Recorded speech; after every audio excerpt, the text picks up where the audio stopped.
Hello అండి, అందరికీ నమస్కారం. మన చందమామ కథలకు మనసారా స్వాగతం. మనం బొమ్మరిల్లులోని వసుంధర గారి రచన 100 కట్ల పిశాచం కథలు చెప్పుకుంటున్నాం కదండి. అందులోని 69వ కథ విచిత్ర వీణ ఇప్పుడు చెప్పుకుందామండి. ఇక కథలోకి వెళ్దామా మరి. పుష్పక దేశాన్నేలే మాల్యవంత మహారాజుకి ఉన్నట్టుండి వైరాగ్య భావం కలిగింది. ఆయన మంత్రులను పిలిచి, ఈ తనువు శాశ్వతం కాదు, ఈ ప్రపంచంలో జీవం నింపుకున్న ఏ ప్రాణి శాశ్వతం కాదు. ఈ రోజు నుంచి నేను అశాశ్వతమైన ఈ ప్రపంచంలోంచి శాశ్వతమైనదేదో తెలుసుకునేందుకు అన్వేషిస్తాను అని చెప్పాడు. ఇది విని మంత్రులందరూ కలవరపడ్డారు. మాల్యవంతుడు సమర్థుడైన ప్రభువు. ఆయన పాలనలో రాజ్యం సుభిక్షంగా ఉంది. ప్రజలు సుఖంగా ఉంటున్నారు. దేశానికి శత్రుభయం లేకుండా పోయింది. ప్రభు, తనువు శాశ్వతం కాకపోవచ్చు, అసలు ఈ ప్రపంచమే శాశ్వతం కాకపోవచ్చు, కానీ బ్రతికినంతకాలం సుఖంగా రోజులు గడవాలి కదా. మీరు పాలనా భారం వదులుకుంటే దేశంలో ప్రజలందరికీ ఇబ్బంది కలుగుతుంది. తమరు మనసును చిక్కబట్టుకుని నిర్ణయం మార్చుకోండి అని మంత్రులు మాల్యవంతుడికి నచ్చజెప్పే ప్రయత్నం చేశారు. మాల్యవంతుడు ఎవరి మాట వినలేదు. అంతఃపురోద్యానవనంలో ఓ చిన్న కుటీరం నిర్మించుకుని అందులోకి మకాం మార్చేశాడు మాల్యవంతుడు. మంత్రులందరూ మహారాణి పద్మావతి వద్దకు వెళ్ళి, అమ్మా, ఉన్నట్టుండి మహారాజుకు వైరాగ్యం ఎందుకు కలిగిందో తెలియడం లేదు. ఈ విపత్కర పరిస్థితిలో ఏం చేయాలో మాకు తోచడం లేదు. తమరే ఏదైనా పరిష్కార మార్గం సూచించాలి అన్నారు. మహారాణి పద్మావతి వారితో, ఈ విషయమై నేను తీవ్రంగా ఆలోచిస్తున్నాను.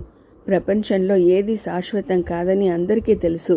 అయినా ఏదో భ్రమ, మాయ మనసుని లోబరుచుకుని సుఖ జీవితానికి పురికొల్పుతుంది. కొందరు ఆ భ్రమ మాయల నుండి బయటపడతారు, విరాగులవుతారు. అయితే మనిషిని విరాగిగా బ్రతకమని భగవంతుడు ఆదేశించలేదు.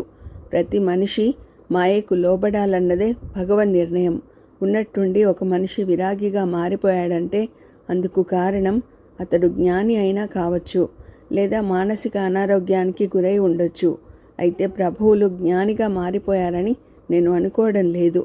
ఎల్లకాలం రాజకార్యాలలో మునిగి ఉండడం వల్ల సకల వినోదాలకు దూరమై క్రమంగా ఆయన మానసిక అనారోగ్యానికి గురయ్యారని నా అనుమానం అన్నది. ఈ అనారోగ్యం తగ్గించే మార్గం ఏదైనా ఆలోచించారా మహారాణి అని మంత్రులు పద్మావతిని ఆతృతగా అడిగారు. ముందుగా ఆస్థాన వైద్యుడి చేత పరీక్ష చేయించి ఆయన శరీరంలో ఇతర అనారోగ్యాలు ఏమైనా ఉన్నాయా అన్నది నిర్ధారించాలి. కానీ నా అభిప్రాయంలో అందువల్ల ఎక్కువ ప్రయోజనం ఉండకపోవచ్చు. వైద్య పరిజ్ఞానం ఉన్న సాధువులకు తప్ప మహారాజు అనారోగ్యం తొలగించడం మరెవరికి సాధ్యం కాదని నేను అనుకుంటున్నాను అంది పద్మావతి. సరిగ్గా ఆ సమయంలోనే వారి కోసమే అన్నట్లుగా ఒక సాధువు వచ్చి రాజదర్శనం కోరాడు. ఆయన హిమాలయాల్లో 10 ఏళ్లు గడిపి ప్రకృతిలోని మూలిక రహస్యాలు చాలా వరకు తెలుసుకున్నాడట. పేద ప్రజలకు సేవ చేయడం కోసం ఒక వైద్యాశ్రమాన్ని నెలకొల్పడానికి రాజు సహాయపడతాడన్న ఆశతో ఆ సాధువు అక్కడికి వచ్చాడు. దాంతో రాజు ప్రస్తుత పరిస్థితిని సాధువుకు వివరించి చెప్పారు మంత్రులు. సాధువు వెంటనే రాజును కలుసుకోగోరాడు. సాధువు కావడం వలన ఆయనకు వెంటనే రాజదర్శనం లభించింది. సాధువు రాజుతో ఒక రోజంతా సంభాషించాడు. ఆ తర్వాత బయటకు వచ్చి మంత్రులతో, మహారాజు మానసికంగా జబ్బుపడ్డాడు. ఆయన వైరాగ్యానికి అదే కారణం. ప్రతి వ్యక్తి మానసికోల్లాసం కోసం మామూలు పనులతో పాటు వాటికి భిన్నమైనవి కూడా చేస్తూ ఉండాలి. ఎప్పుడూ ఒకే రకం జీవితం గడిపేవాడికి వైరాగ్యం తప్పనిసరి అని చెప్పాడు. మహారాజు వైరాగ్యం పోవాలంటే ఏం చేయాలో తమరే సెలవీయండి స్వామి అని మంత్రులు సాధువును అడిగారు. సుదీప్త దేశపు రాజు ఓంకారగుప్తుడి వద్ద అద్భుత మహిమగల విచిత్ర వీణ ఉంది. అది ఎలాగైనా సంపాదించి నిపుణుడైన వైనుకుడి చేత వారం రోజుల పాటు రాజుకు ఆ వీణానాదం వినిపించారంటే ఆయన తిరిగి మామూలు మనిషి అవుతాడు. తర్వాత నేను మళ్ళీ వస్తాను అని చెప్పి వెళ్ళిపోయాడు సాధువు. పుష్పక రాజ్యానికి పొరుగున ఉన్నదే సుదీప్త దేశం. ఈ 2 దేశాలకు మధ్య సత్సంబంధాలు లేవు. అందుకని మంత్రులు బాగా ఆలోచించి ఒక ఉపాయం ఆలోచించారు. మాల్యవంతుడి కొలువులో పాచికలాటలో శకునుని మించిన వాడొకడున్నాడు. అతడి పేరు మహేశ్వరుడు. ఓంకారగుప్తుడికి పాచికలాట అంటే ప్రాణం. పాచికలాటలో ఆయన్ను మెప్పించి విచిత్ర వీణ సంపాదించుకురమ్మని మాల్యవంతుడి మంత్రులు మహేశ్వరుణ్ణి సుదీప్త దేశానికి పంపారు. మహేశ్వరుడు సరేనని సుదీప్త దేశం వెళ్ళాడు. పాచికలాట పేరు చెప్పి రాజదర్శనం పొందాడు మహేశ్వరుడు. ఓంకారగుప్తుడికి పాచికలాటలో తన ప్రావీణ్యం ప్రదర్శించి చూపించాడు. ఓంకారగుప్తుడు ఎంతో సంతోషించి, నేను నీతో పాచికలాడతాను, నన్ను ఓడిస్తే నీకు కోరిన ధన కనక వస్తు వాహనాలేమైనా ఇవ్వగలను అన్నాడు. ప్రభు, నాకు వజ్రాలు, మొహరీలు, బంగారం అవసరం లేదు. పాచికలాటలో గెలిచిన పక్షంలో నాకు తమ వద్దనున్న విచిత్ర వీణను కానుకగా ఇప్పించండి, అది చాలు అన్నాడు మహేశ్వరుడు. ఆ విచిత్ర వీణ నాకు పంచ ప్రాణాలలో ఒకటి, అది తప్ప ఇంకేమైనా కోరు, నీకిస్తాను అన్నాడు ఓంకారగుప్తుడు. నాకింకేమీ వద్దు మహాప్రభు, విచిత్ర వీణ మాత్రమే కావాలి అన్నాడు మహేశ్వరుడు. అయితే నేను నీతో పాచికలాడను, కానీ నీ పాచికలాట ప్రదర్శన నాకెంతో సంతోషాన్ని కలిగించింది, కాబట్టి నేనిచ్చే కానుకలు తీసుకో అంటూ బంగారు నాణాల సంచినొకదాన్ని మహేశ్వరుడికి ఇచ్చాడు ఓంకారగుప్తుడు. మహేశ్వరుడు ఆయనకు 2 చేతులు జోడించి నమస్కరించి, ప్రభు, తమరెంతో ఉదారులు, కానీ విచిత్ర వీణ విషయంలో తమరు ఉదారంగా ప్రవర్తించలేదు. విచిత్ర వీణను నాకు సంపాదించి పెట్టలేకపోయింది నా పాచికలాట, కాబట్టి అందులో నా ప్రావీణ్యం వృధాయే కదా అన్నాడు. ఓంకారగుప్తుడు మందహాసం చేసి, పాచికలాడడం నా బలహీనత, కానీ పాచికలాట మంచి అలవాటు కాదని నాకు తెలుసు. 7 వ్యసనాల్లోనూ అది ఒకటి, అది అతి నీచమైనది కూడా. నా వద్దనున్న విచిత్ర వీణ ఒక అద్భుతమైన వస్తువు. జూదంలో దాన్ని పణంగా ఒడ్డితే నాకు అవమానం, జూదంలో దాన్ని గెలుచుకోవడం నీకు అవమానమే.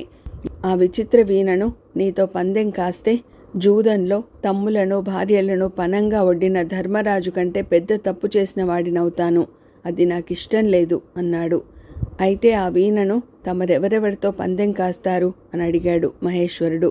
నాకు మల్ల యుద్ధం అంటే ఎంతో ఇష్టం, అందులో అన్ని మెలకువలు నేర్చుకున్నాను. మల్ల యుద్ధంలో బలరాముడంతటి వాడిని అనిపించుకున్న జయదేవుడు నా గురువు. ఆయన తన శిష్యులందరికీ మల్ల యుద్ధం పోటీలు పెట్టి గెలుపొందిన వాడికి విచిత్ర వీణ ఇస్తానన్నాడు. ఆ విధంగా నేను ఆ పోటీల్లో విచిత్ర వీణను గెలుచుకున్నాను. కాబట్టి నన్ను ఏ వీరుడైనా మల్ల యుద్ధంలో ఓడించగలిగితే అతడికి నా విచిత్ర వీణను సంతోషంగా సమర్పిస్తాను అన్నాడు ఓంకారగుప్తుడు.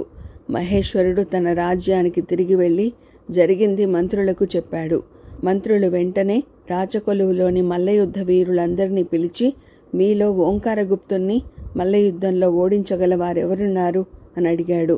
వారందరూ వినయంగా తలలు వంచి, ఓంకారగుప్తుడి వద్ద మల్లయుద్ధ ప్రావీణ్యం జగద్విదితం, ఆ ప్రభువుని ఓడించగల సామర్థ్యం ఎవరికైనా ఉంటే గనక అది మన మహారాజుకి మాత్రమే ఉంది అని వెళ్ళిపోయారు. మంత్రుల పరిస్థితి మళ్ళీ మొదటికి వచ్చింది. వైరాగ్య భారంతో రాచరికాన్ని వదిలిన మహారాజు విచిత్ర వీణ కోసం ఓంకారగుప్తుడితో తలపడడు కదా. బాగా ఆలోచించి మంత్రులు చివరకు చోర విద్యలో అత్యంత నిపుణుడైన సుచోరుడిని సుదీప్త దేశానికి పంపారు. సుచోరుడు విచిత్ర వీణను కాజేయబోయి కారాగారం పాలయ్యాడు. ఈ వార్త తెలిసిన మంత్రులు 2 రోజుల పాటు మంతనాలు జరిపి ఒక నిర్ణయానికి వచ్చారు. ఓంకారగుప్తుడి నుంచి విచిత్ర వీణను సాధించడానికి మోసం పనికిరాదు, యుక్తి కూడా ఫలించదు. ఏం సాధించినా శక్తితోనే సాధించాలి. అంటే పుష్పక రాజ్యం సుదీప్త రాజ్యం మీదకు యుద్ధానికి వెళ్ళాలి. యుద్ధం ముగిస్తే సంధి షరతుగా విచిత్ర వీణను అడిగి తీసుకోవాలి. సుదీప్త రాజ్యం కూడా సైనిక పరంగా బలమైనది. ముందుగా యుద్ధం ప్రకటిస్తే ఓంకారగుప్తుడు అప్రమత్తుడై ఉంటాడు. ప్రస్తుతం 2 రాజ్యాలకు మధ్య యుద్ధం జరిగే అవకాశం ఉన్నట్లు ఎవరికీ అనుమానం లేదు. విచిత్ర వీణ గురించి కాకపోతే యుద్ధానికి కూడా తగిన కారణాలు లేవు. అందుచేత రహస్యంగా సైన్యాన్ని సమాయత్తం చేసి హఠాత్తుగా సుదీప్త రాజ్యం మీద దాడి చేయడం ఒక్కటే మార్గం. ఈ ఆలోచనతో మంత్రులందరూ రహస్యంగా సైన్యాన్ని సమాయత్తం చేయసాగారు. వారు ఆ ప్రయత్నంలో ఉండగానే ఒక రోజున సాధువు మళ్ళీ వారిని కలుసుకోవడానికి వచ్చాడు. మంత్రులు ఆయన్ను చూసి ఆశ్చర్యపడి మళ్ళీ వచ్చిన కారణం ఏమిటో తెలుసుకోగోరారు. మాల్యవంతుడి ఆరోగ్యం కుదుట పడితే నా ఆశ్రమ నిర్మాణానికి సాయం అడుగుదామని వచ్చాను అన్నాడు సాధువు. ఇంకా విచిత్ర వీణ లభించనే లేదు. అప్పుడే మహారాజు ఆరోగ్యం ఎలా కుదుటపడుతుంది స్వామి అన్నారు మంత్రులు ఆశ్చర్యంగా. నేను వచ్చి వెళ్ళి చాలా కాలమైంది. ఇంతకాలం మీరేం చేస్తున్నట్లు అన్నాడు సాధువు తను ఆశ్చర్యపడుతూ. మంత్రులు ఆయనకి అంతవరకు తామేం చేసినది, ఇప్పుడేం చేయబోతున్నది వివరంగా చెప్పారు. సాధువు అంతా విని, మీ వంటి మంత్రుల కారణంగానే మీ మహారాజుకు రాజ్యపాలనా భారం అధికమై క్రమంగా వైరాగ్యం కలిగిందని నాకిప్పుడు అనిపిస్తోంది. మీలో ఇద్దరు నాతో రండి, విచిత్ర వీణను సంపాదించే సులభమైన మార్గం చెబుతాను అన్నాడు. అలా ఇద్దరు మంత్రులు సాధువుతో కలిసి సుదీప్త దేశానికి వెళ్ళి ఓంకారగుప్తుడిని కలుసుకున్నారు. సాధువు ఓంకారగుప్తుడితో, రాజా, ఒక రాజకార్యం మీద నీ పొరుగు రాజు మాల్యవంతుడి మంత్రులిద్దరూ నాతో కలిసి నీ దర్శనానికి వచ్చారు.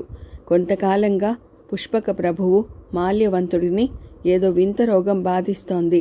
అందుకని ఆయన అంతఃపురోద్యానవనంలో ఒక్కడే ఉంటున్నాడు. ఆయన మామూలు మనిషి కావడానికి ఉన్న మార్గం ఒక్కటే, అది నీ విచిత్ర వీణానాదం వినిపించడం.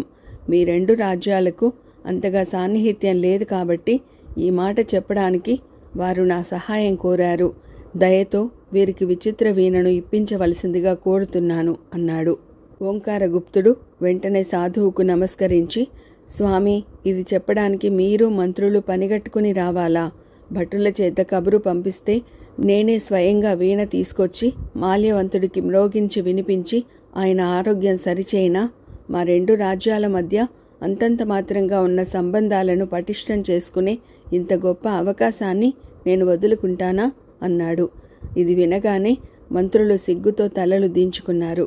మాట మాత్రంగా అడిగితే జరిగిపోయే చిన్న విషయానికి మోసం, దొంగతనం, ఆఖరికి యుద్ధం దాకా తమ ఆలోచన వెళ్ళినందుకు వారు మనసులోనే పశ్చాత్తాపపడ్డారు. తర్వాత ఓంకారగుప్తుడు పుష్పక దేశానికి వెళ్ళి విచిత్ర వీణానాదంతో మాల్యవంతుణ్ణి మామూలు మనిషిని చేశాడు. మాల్యవంతుడు అప్పటి నుంచి రాజ్యపాలనా వ్యవహారాలతో పాటు వినోదాన్నిచ్చే ఇతర కార్యక్రమాలకు కూడా కొంత సమయం కేటాయిస్తూ ఉల్లాసంగా, ఉత్సాహంగా రాజ్యపాలన చేశాడు. పుష్పక సుదీప్త దేశాలు పరస్పర సహాయంతో మరింత సుభిక్షంగా వర్ధిల్లాయి. వినయశీలుడు ఈ కథ పూర్తి చేయగానే గోటితో పోయేదానికి గొడ్డలి దాకా తెచ్చుకోవాలనుకునే మనస్తత్వం ప్రమాదకరమైనది. వినోదాలకు హింసా మార్గం ఎన్నుకున్న నా మనస్తత్వము ప్రమాదకరమైనదే. ప్రజాక్షేమాన్ని ఆలోచించే ప్రభువులు ఓంకారగుప్తుడిలా ఆదర్శంగా ఆలోచించాలి. నేను మాల్యవంతుడి మంత్రుల వలె కాకుండా ఓంకారగుప్తుడిలా ఆలోచించేలా మార్పు చెందాలి అని మనసులోనే మదనపడింది రాణి.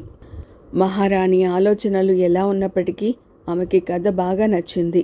ఆమె కథని మెచ్చుకోగానే వినయశీలుణ్ణి ఆవహించిన 100 కట్ల పిశాచానికి మరో కట్టు విడిపోయింది. మర్నాడు వినోద ప్రదర్శనకు ముందు యథాప్రకారం కథ వినడానికి మళ్ళీ వచ్చింది మహారాణి. వినయశీలుణ్ణి ఆవహించి ఉన్న పిశాచం మరో కథ చెప్పడం ప్రారంభించింది.